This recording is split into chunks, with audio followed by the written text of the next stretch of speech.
अपने देश को हम भारत, इंडिया या हिंदुस्तान कहते हैं, लेकिन क्या आपको मालूम है इस देश के और भी नाम रहे हैं। जैसे कि अशोक के शिलालेखों में जम्बूद्वीप का जिक्र मिलता है, हिंदू धार्मिक ग्रंथों में इसका जिक्र मिलता है।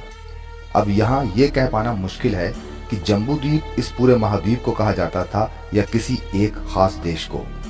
इस महाद्वीप में काले जामुन बहुत पाए जाते थे, शायद इसलिए इसे जम्बूद्वीप कहा जाता होगा।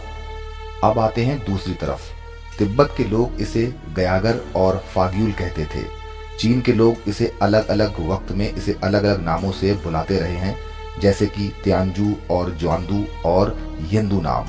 इसके अलावा आर्यों की वजह से इसे आर्यवर्त भी कहा जाता था। और इसके अलावा ऐसा भी माना जाता है कि इस देश का नाम भारत राजा भरत के नाम पर पड़ा।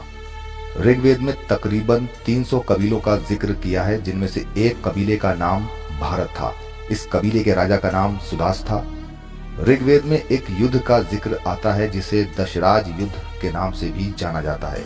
ये लड़ाई रावी नदी के किनारे लड़ी गई थी। इसमें एक तरफ राजा सुदास और दूसरी तरफ 10 कबीलों के राजा थे। जीत राजा सुदास की हुई, मतलब भारत कबीले की हुई, जिसके बाद सिंधु नदी के आसपास एक बड़े इलाके पर भारत कबीले का कब्जा हो गया। और ये भी माना जाता है कि बाद में ये कबीला गंगा के तटों की तरफ बढ़ा और इसमें दूसरे कबीले भी मिलते चले गए, जो आगे चलकर कुरु कहलाए। लेकिन इसमें भारत कबीले के लोग ज्यादा ताकतवर थे, इसलिए उनका राज्य भारत कहलाया। तो ऐसा भी माना जाता रहा है। अब आपको बताते हैं कि इस देश का नाम हिंदुस्तान कैसे पड़ा। तो ऐसा भी माना जाता है कि ईसा से तकरीबन 528 साल पहले ईरान के राजा डेरियस ने अपना राज्य सिंधु की तलहटी तक फैला दिया था और वो इस इलाके को सिंधु के बजाय हिंदू कहा करते थे। पर्शिया में हिंदू के साथ स्थान जोड़कर उसे हिंदुस्तान बना दिया। मुगल हुकूमत के दौरान भी इसे हिंदुस्तान कहा जाता था, लेकिन मुगल टाइम में हिंदुस्तान उत्तर भारत को कहा जाता था और विंध्याचल से नीचे के इलाके को दक्कन कहा जाता था। इसलिए आपने कई ऐतिहासिक सीरियल्स और मूवीज में दक्कन लफ्ज को सुना होगा। इस देश का नाम इंडिया कैसे पड़ा, आइए बताते हैं। ईसा से तकरीबन 450 साल पहले सिकंदर के वक्त में ग्रीस ने पर्शिया पर हमला किया और वो सिंधु नदी के किनारे तक आ गए। पर्शिया की वजह से ही ग्रीक्स ने सिंधु नदी के पार का इलाका हिंद जाना।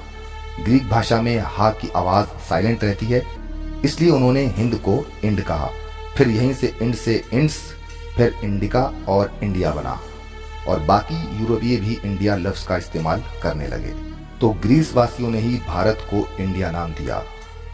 मॉडर्न यूरोप के लोगों के बीच इंडिया नाम कैसे फेमस हुआ, आइए आपको बताते हैं।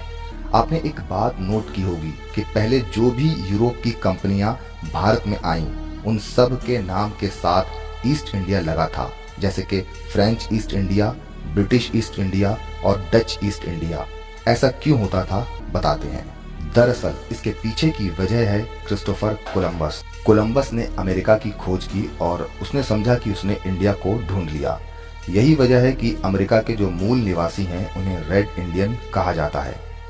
कोलंबस सबसे पहले कैरिबियन सागर में बने एक टापू पर उतरा और उसने इसे इंडीज नाम दिया। बाद में जब यूरोप वासियों को कोलंबस की गलती मालूम हुई तो उन्होंने इंडीज का नाम बदलकर वेस्ट इंडीज कर दिया और इस तरफ का भारत जो सिर्फ इंडिया होता, लेकिन इसे ईस्ट इंडीज के नाम से जाना जाने लगा।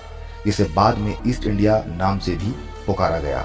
इसलिए जितनी भी ट्रेडिंग कंपनियां भारत में आईं, सबके नाम के साथ ईस्ट इंडिया लगा। यूरोप के लोगों की नजर में कोलंबस ने जो खोजा वो वेस्ट इंडिया था और भारत ईस्ट इंडिया। इस तरह मुगलों के वक्त में ये हिंदुस्तान नाम से ज्यादा मशहूर रहा और ब्रिटिश वक्त में इंडिया नाम से फेमस रहा। लेकिन आजादी के बाद भी भारत का इंडिया नाम खूब बोला जाता था और आज तक बोला जाता है। इस बात को लेकर बंटवारे के बाद काफी हंगामा भी हुआ कि भारत को अब इंडिया क्यों कहा जाता है, क्योंकि आजादी से पहले भारत पाकिस्तान को मिलाकर इंडिया कहा जाता था। पाकिस्तान ने बंटवारे के बाद नया नाम रख लिया, इसलिए इंडिया नाम उससे अलग हो गया। भारत को आजादी के बाद भी इंडिया कहे जाने से जिन्ना नाराज भी हुए थे, लेकिन भारत का नाम इंडिया जारी रखना ये भारत की संविधान सभा को ही तय करना था। लिहाजा उन्होंने इंडिया नाम जारी रखा और इसे इंडिया जो कि भारत है के रूप में स्वीकार किया। वीडियो अच्छी लगी हो, जानकारी अच्छी लगी हो तो इसे लाइक करना, शेयर करना और चैनल को सब्सक्राइब करना। मिलते हैं नेक्स्ट वीडियो में, तब तक अपना ध्यान रखें।